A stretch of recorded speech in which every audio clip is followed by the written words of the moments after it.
کتنا عرصہ ہو گیا ہے اسے فون بھی نہیں کیا، وہ تو پریشان ہو گئی ہوگی نا۔ جسپال، یہ زندگی بھی کیا شے ہے، بندے کو پتہ ہی نہیں ہوتا کہ اگلے پل کیا ہونے والا ہے، اور پھر بھی کتنوں کے ساتھ جڑا ہوتا ہے، کتنے وعدے، کتنا پیار، چیزوں کے ساتھ، انسانوں کے ساتھ، پر ہوتا کیا ہے؟ کچھ بھی نہیں، ایک دم سب کچھ ختم ہو کے رہ جاتا ہے۔ تانی دور آسمانوں پر پھیلے بادلوں کو دیکھتے ہوئے بولی تو جسپال چونک گیا۔ اس نے پیار سے تانی کا ہاتھ پکڑا اور اپنے دونوں ہاتھوں میں لے کر کہا، تانی اتنی مایوسی کیوں؟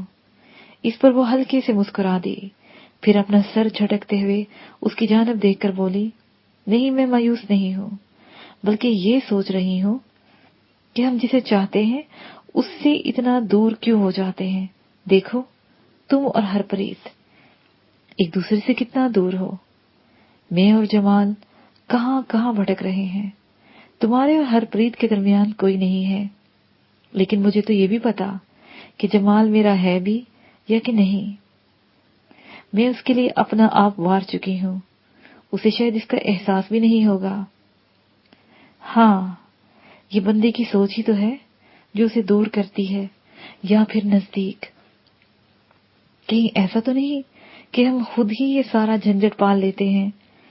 جسپال نے اس کی آنکھوں میں دیکھتے ہوئے کہا، ہاں شاید تم سچ کہتے ہو، جب تک میں نے جمال کو دیکھا نہیں تھا، اس کی صورت میرے سامنے نہیں آئی تھی، تب بلا شبہ وہ ایک آئیڈیل کی صورت میں میرے لاشعور میں پڑا تھا، وہ سامنے آیا تو ایک دم سے مجھے خود اپنے اندر بڑی پڑی ہوئی محبت کا احساس ہوا، ورنہ اس سے پہلے میں ایسی کہاں تھی، اپنے آپ سے لاپرواہ وہیں روہی کے صحرا میں پڑی تھی، اس کی محبت نے مجھے یہاں لا کے پھینک دیا ہے، اور اب بھی اس کے پاس نہیں ہوں۔ یہ سب میرے اندر ہی تو چل رہا ہے، میں اپنی سوچوں ہی کتابیں سب کرتی چلی جا رہی ہوں، اس میں جمال کا تو کوئی بھی قصور نہیں ہے۔ بالکل ایسے ہی ہے، ہرپریت کو میں نے پہلے کون سا دیکھا ہوا تھا، اس کی صورت سامنے آئی تو میں اس پر نہال ہو گیا۔ جسپال نے کہا، میں اکثر سوچتی ہوں یہ ہماری اپنی ہی محبت ہے جو اپنا آپ ظاہر کرتی ہے، اپنے ہونے کا احساس دیتی ہے۔ ہمارے اندر جیسی محبت ہوگی ویسا ہی اظہار کرے گی نا؟ تانی نے دھیمے لہجے میں کہا۔ مثلاً کیسے؟ جسپال نے پوچھا۔ دیکھو، جو مغربی قوم ہے محبت اس میں بھی ہے، لیکن وہ جسم کی ضرورت کو محبت کا نام دیتے ہیں، ان کے ہاں پیار اور محبت کا مطلب فقط جنس ہے، بہت کم وہ محبت ہے جو جسم کی ضرورت سے ماورا ہے، جبکہ ہمارے ادھر مشرق میں ایسی محبت کو محبت کا قتل تصور کیا جاتا ہے، جسم سے ماورا ہو تو محبت کی جاتی ہے۔ میں اس سے بحث نہیں کرتی کہ دونوں میں کیا خوبی ہے اور کیا حامی ہے، میں کہنا یہ چاہتی ہوں کہ ہمارے اندر کا تصور ہے جسے عملی صورت میں ہم ظاہر کرتے ہیں۔ تانی نے دھیرے سے کہا اور ایک بینچ پر آ کر بیٹھ گئی، جبکہ جسپال کھڑا رہا۔ تم یہ کہنا چاہ رہی ہو کہ ہماری اپنی سوچ ہی کسی کے ساتھ محبت یا نفرت کا باعث بنتی ہے؟ اس نے پوچھا تو وہ تیزی سے بولی، بالکل، اگر ہمارے اندر محبت نہیں ہوگی تو وہ کیسے ظاہر ہوگی؟ خالی برتن میں سے کیا نکلے گا؟ ہاں یہ بات تو ہے، ویسے ہم کچھ زیادہ ہی سنجیدہ باتیں نہیں کرنے لگے؟ جسپال نے ہنستے ہوئے کہا، نہیں یہ سنجیدہ باتیں نہیں ہیں، یہ تو عام سی بات ہے، اصل میں ہم اپنے اندر جھانکتے ہی نہیں۔ کتنی عجیب بات ہے نا کہ ہم اپنے لیے وقت ہی نہیں نکالتے، ہم جو ہیں اپنے بارے میں جانتے ہی نہیں۔ تانی پھر سے سنجیدہ ہونے لگی تو جسپال بولا، یہ تم کیسے کہہ سکتی ہو؟ انسان نے اپنے بارے میں تحقیق اتنی کر لی ہے جس کا کوئی انت نہیں۔ جسپال نے کہا تو وہ ہنس دی، کتنی کر لی ہے؟ کچھ بھی نہیں۔ اگر انسان نے اپنے بارے میں تحقیق کی ہوتی، اپنے اندر جھانک کر دیکھا ہوتا تو ہم اس جگہ یوں نہ کھڑے ہوتے، یہ گولی بھی ایجاد نہ ہوتی، اور ہر طرف جنت کا نظارہ ہوتا۔ وہ مسکراتے ہوئے بولی تو جسپال نے کہا، یہ تم نے اتنی موٹی موٹی باتیں کہاں سے سیکھی ہیں؟ ویسے تمہارے بارے میں ہمیں کچھ نہیں معلوم، کبھی اس طرح سے بات ہی نہیں ہوئی۔ دیکھو اب میرے بارے جاننے کا تجسس کہاں ہے؟ تمہارے اندر تھا نا، باہر آ گیا۔ وہ تیزی سے بولی تو جسپال نے کہا، تم میرا سوال گول کر گئی ہو۔ نہیں، ابھی وقت نہیں ہے اس جواب کا، پھر کسی وقت جواب دوں گی، اس نے کہا اور مغرب کی جانب دیکھا جہاں سورج نے افق کو سرخ کر دیا ہوا تھا، جس کی گواہی بادل بھی دے رہے تھے۔ تیز ہوا سے ان کا لباس جسم سے چپک کر رہ گیا تھا۔ واپس چلیں؟ جسپال نے کہا، دل تو یہی چاہتا ہے کہ یہاں سکون سے بیٹھی رہوں، لیکن کب تک بیٹھوں گی؟ آج جانا تو ہے۔ یہ کہہ کر وہ اٹھ گئی۔ دونوں چلتے ہوئے پارک سے باہر جانے والے راستے پر ہو گئے۔ وہ دھیمی چال چلتے موسم کا لطف لیتے ہوئے جا رہے تھے۔ انہیں سامنے کھڑا بلوچی دکھائی دے رہا تھا۔ ان سے کچھ فاصلے پر ان کی وہی سرخ کار کھڑی تھی۔ مل جگہ اندھیرا چھا گیا تھا، شہر کی بتیاں روشن تھی۔ چند قدم کے بعد وہ کار میں جا کر بیٹھنے والے تھے کہ اچانک سامنے سڑک پر ایک کار تیزی سے آن رکی۔ اس کے پیچھے ایک ڈبل کیبن 4 وہیل رک گئی۔ ان گاڑیوں کے رکنے کے انداز سے ہی دونوں چکنا ہو گئے۔ اگلے ہی لمحے کار کا پچھلا دروازہ کھلا اور اس میں سے گن کی نال برآمد ہوئی۔ اس سے پہلے کہ فائر ہوتا وہ زمین پر لیٹ گئے۔ یہ فطری بات تھی کہ وہ سر یا دل کا نشانہ لیتے۔ وہ فوری طور پر ان کے حملے سے بچ گئے۔ ایک ہی دم سے کئی فائر ہوئے تھے۔ پارک کا گیٹ چند قدم کے فاصلے پر تھا۔ وہ دونوں ہی لڑکتے ہوئے اس کی آڑ میں چلے گئے۔ اچانک دوسرا برسٹ ہوا۔ تب تک جسپال نے اپنا پسٹل نکال لیا تھا۔ اسی لمحے تانی کے ہاتھ میں بھی پسٹل دکھائی دیا۔ انہوں نے سامنے دیکھ کر جوابی فائر کرنا چاہا، لیکن سامنے دونوں گاڑیوں پر کئی فائر لگے ہوئے تھے۔ جسپال نے ادھر ادھر دیکھا۔ ذرا سے فاصلے پر بلوچی اپنا پسٹل لیے پوزیشن میں تھا اور اس کے پیچھے کافی سارے لوگ گنے لیے ان گاڑیوں پر فائر کر رہے تھے۔ تب جسپال کو احساس ہوا کہ گھر سے بھیجنے میں بدر کو اتنی دیر کیوں ہو گئی تھی۔ ایک پورا گروپ اس کے ساتھ نگرانی کو بھیجا ہوا تھا۔ سامنے سے کوئی فائر نہیں کر رہا تھا۔ وہ یہی سوچ رہا تھا کہ کم از کم گاڑیوں کے ٹائر ہی پنکچر کر دیے جائیں۔ ان کی پشت سے کئی فائر ہوئے، جن میں سے کچھ باڈی پر لگے اور دونوں کے ٹائر یکے بعد دیگرے زوردار آواز سے پھٹ گئے۔ اس کے ساتھ ہی اس میں سے کچھ بندے نکلے اور انہوں نے بھاگنے کے لیے سڑک پار کرنا چاہی۔ اسی لمحے سامنے سے 2 افراد نے ان کو نشانے پر لے لیا۔ ان میں سے کسی نے جوابی فائر کیا، کوئی سڑک پر گر گیا۔ اگلے چند لمحوں میں وہ سب گرا لیے گئے۔ وہ سب تیزی سے آگے بڑھے۔ اتنے میں ان کے قریب ایک ہائی ایس وین آ کر رکی، ساتھ میں کیری ڈبہ تھا۔ انہوں نے ان سب کو اٹھا کر ان گاڑیوں میں پھینکا اور چل دیے۔ ایک دم سے ماحول پرسکون ہو گیا۔ وہاں پر موجود لوگ جو سہمے ہوئے تھے آہستہ آہستہ باہر آنے لگے۔ سر آ جائیے، اب کوئی نہیں ہے، کھانا کھاتے ہیں۔ نہیں، اب بھی کوئی ہو سکتا ہے، محتاط رہو۔ جو ہمارے بارے میں یہ جان سکتا ہے کہ ہم کدھر ہیں، وہ درست پلاننگ بھی کر سکتا ہے۔ جسپال نے اسے سمجھایا تو وہ بولا، سر یہ اصغر ڈکیت کے علاوہ دوسرا کوئی نہیں ہے، ان کا طریقہ واردات ہم جانتے ہیں۔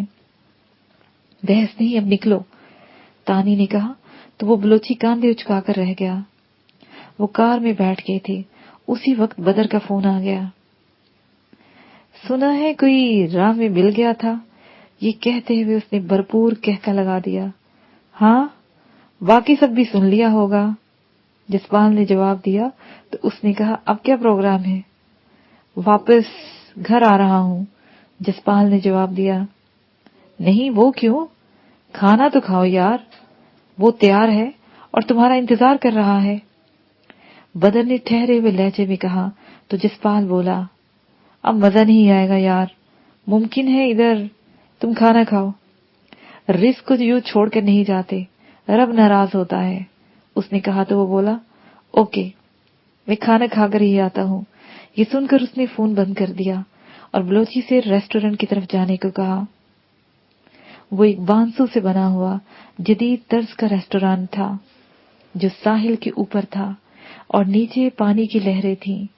سامنے ہی بدر بیٹھا ہوا تھا جو اسے دیکھ کر مسکرا رہا تھا۔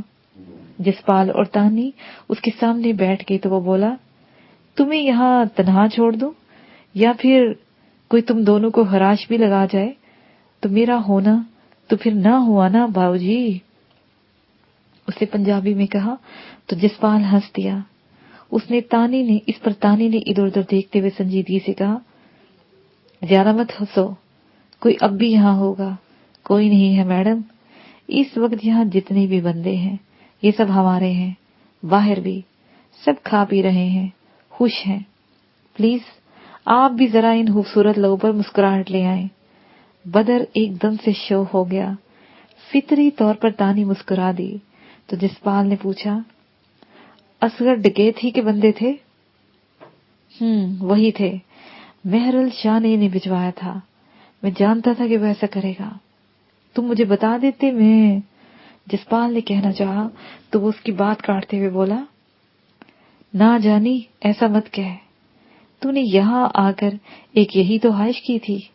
وہ مسکراتے ہوئے بولا تو جسپال نے پوچھا انہیں ہمارے بارے میں کیسے پتا چل گیا کہ ہم کہاں پر ہیں؟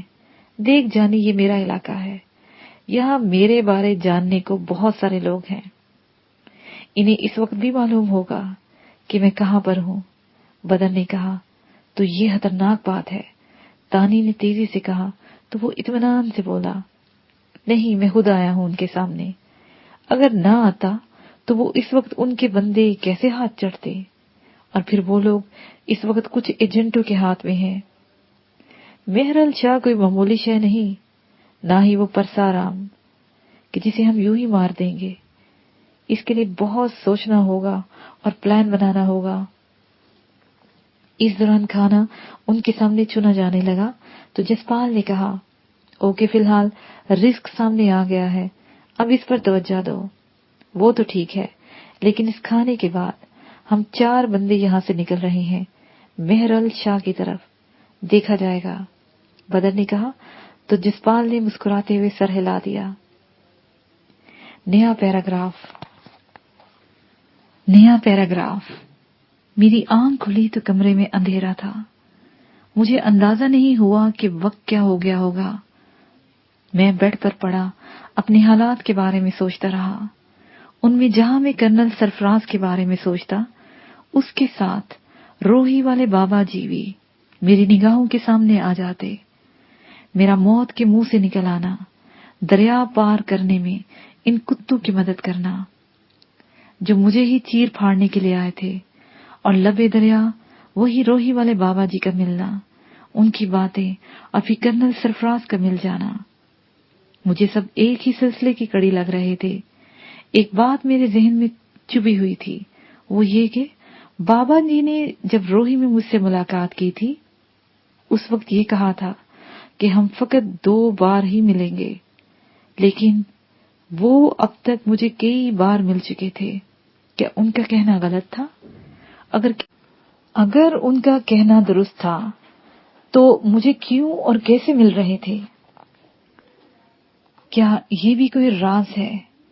میں نے طے کر لیا کہ اس دفعہ اگر ان سے ملاقات ہوئی تو یہ بات ان سے ضرور پوچھوں گا۔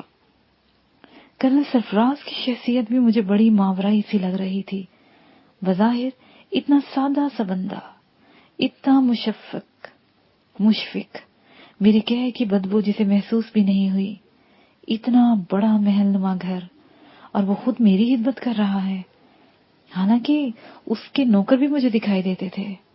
میں سوچتا رہا، جب اکتا گیا تو بیڈ سے اٹھا اور کمرے میں روشنی کرنے کے لیے اٹھا۔ انہی لمحات میں کمرہ روشن ہو گیا۔ کرنل سرفراز میرے سامنے کھڑا تھا، اس کے لبوں پر دھیمی سی پروکار مسکراہٹ پھیلی ہوئی تھی۔ وہ آگے بڑھا اور بیڈ پر میرے سامنے بیٹھتے ہوئے